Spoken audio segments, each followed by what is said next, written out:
Bien-aimés dans le Seigneur, frères, sœurs, shalom, bienvenue sur l'émission Cœur à Cœur avec Jésus-Christ. Nous allons parler d'un sujet très particulier ce jour.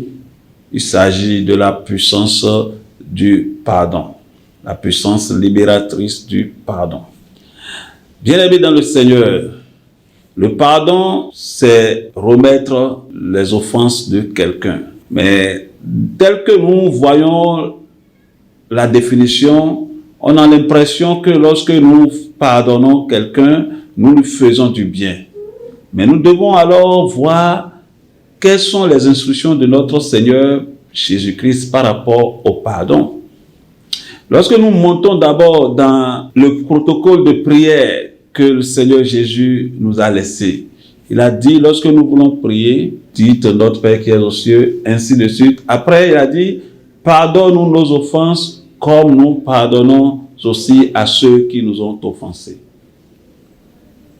Nous récitons, il y a d'autres congrégations qui récitent ça comme une prière, c'est bien.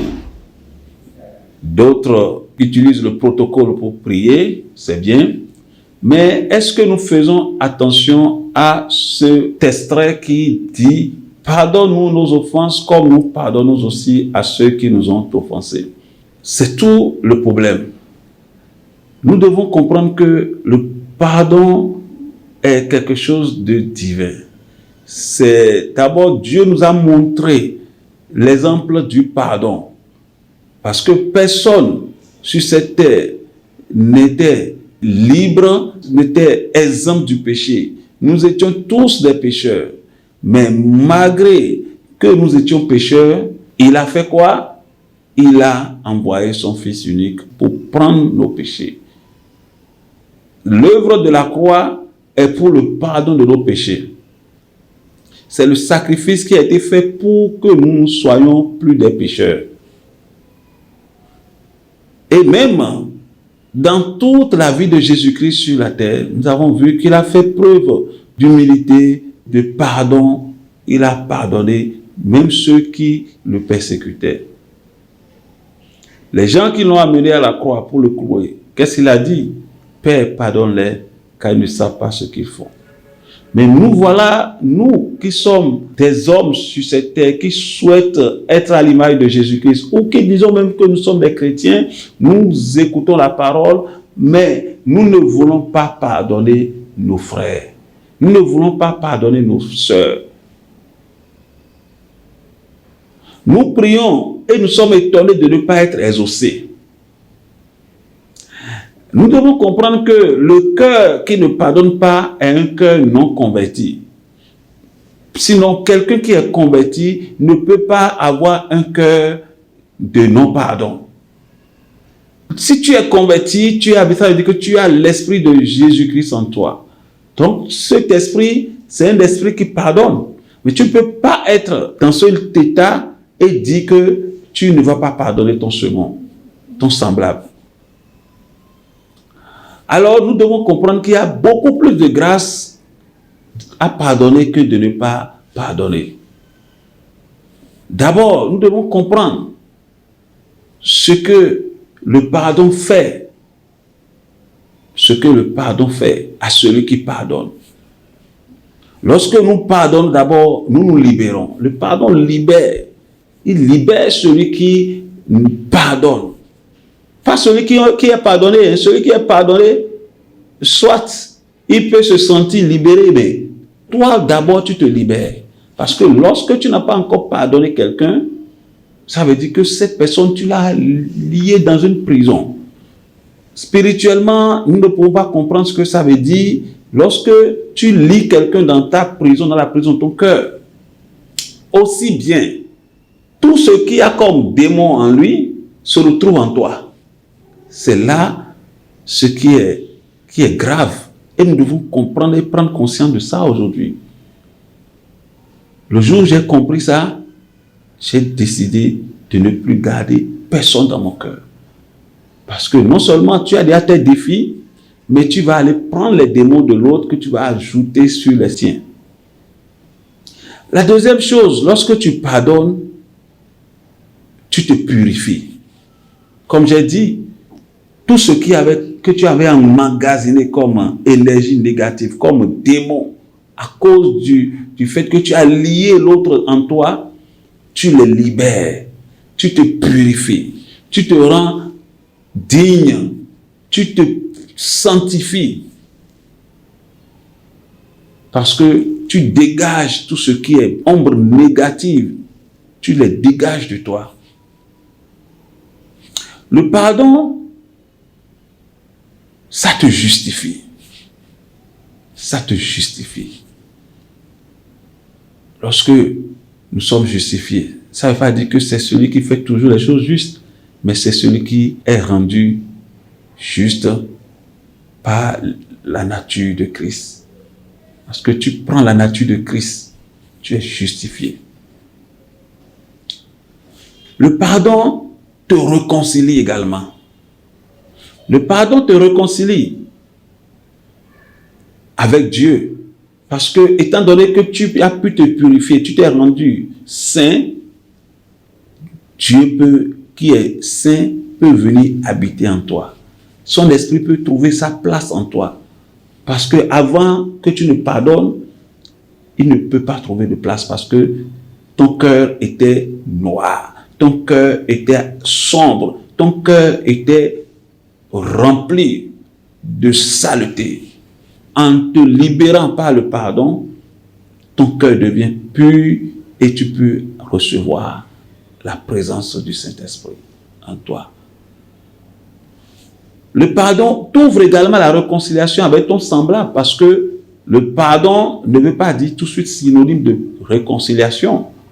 Comme je dis aux gens, le pardon est obligatoire si tu es chrétien. Celui qui ne pardonne pas n'a pas l'Esprit de Dieu en lui. Celui qui ne pardonne pas n'a pas l'amour en lui. Si tu penses que en gardant quelqu'un dans ton cœur ou en gardant rancœur contre les gens, des ressentiments contre les gens, tu penses que tu as l'amour en toi, tu n'as pas, tu te trompes. Si tu penses que tu as la nature de Christ, tu te trompes. Tu dois comprendre que tu dois te débarrasser de la rancœur, du ressentiment. Et tu vas cultiver l'amour qui naît du pardon. Maintenant, lorsque tu pardonnes, ça ne veut pas dire que tu vas avoir confiance à nouveau, automatiquement à la personne que tu as pardonnée. Mais ça ouvre la voie à une réconciliation.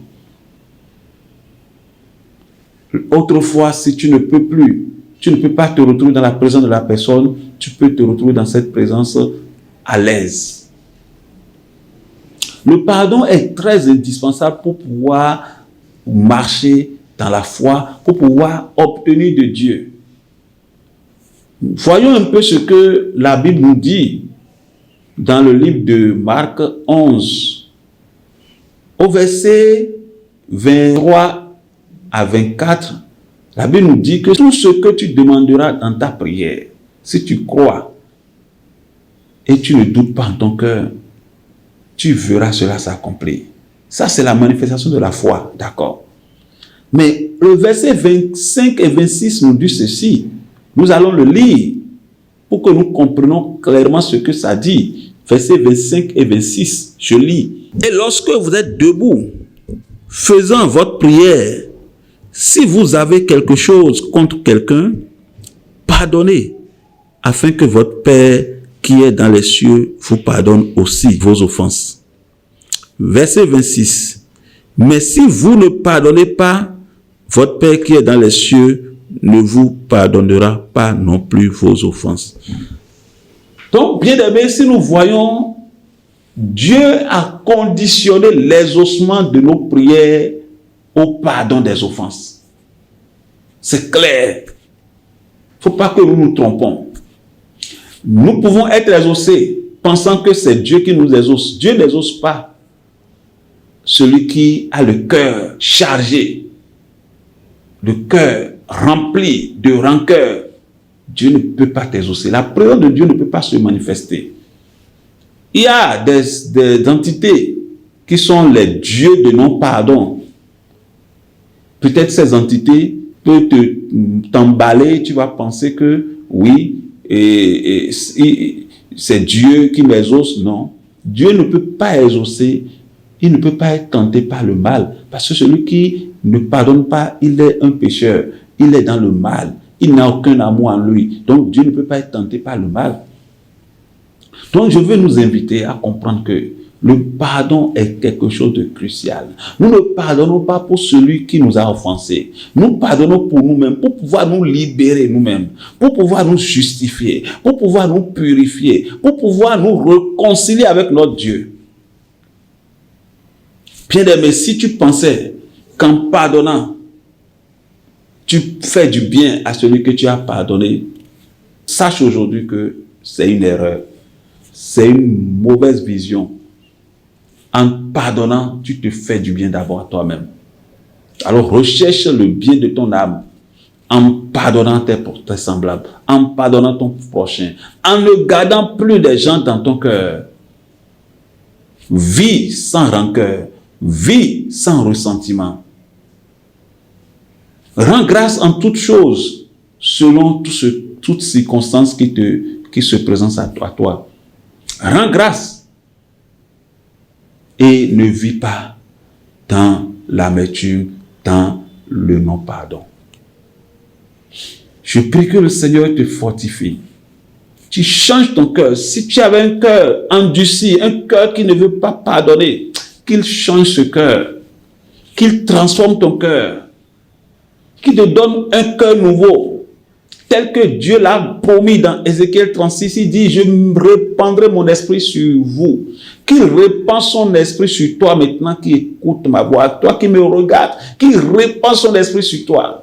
Qu'il ôte le cœur de pierre que tu as, qu'il ôte ce cœur et qu'il transforme ton cœur, qu'il donne le cœur de chair, le cœur qui peut accepter l'Esprit de Dieu.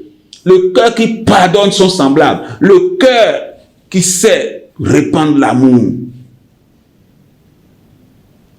Que Dieu te fasse miséricorde.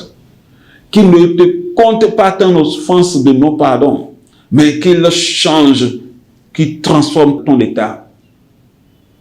Au nom de Jésus-Christ. Que sa grâce te localise n'importe où tu es. Et que tu puisses accéder à la dimension de pardon. Que tu puisses te libérer de cette prison que tu t'es construit toi-même au travers de non-pardon. Que tu puisses être purifié et être digne de recevoir la touche de Dieu. Que Dieu, par son amour, te donne la grâce de se réconcilier à lui, afin que tu jouis des merveilles, tu jouis des récompenses, des fruits des enfants de Dieu, lesquels sont conduits par l'Esprit de Dieu et non par l'esprit du mal. Que le Seigneur te bénisse et que ce message fasse du bien à ton âme au nom de Jésus-Christ. Amen.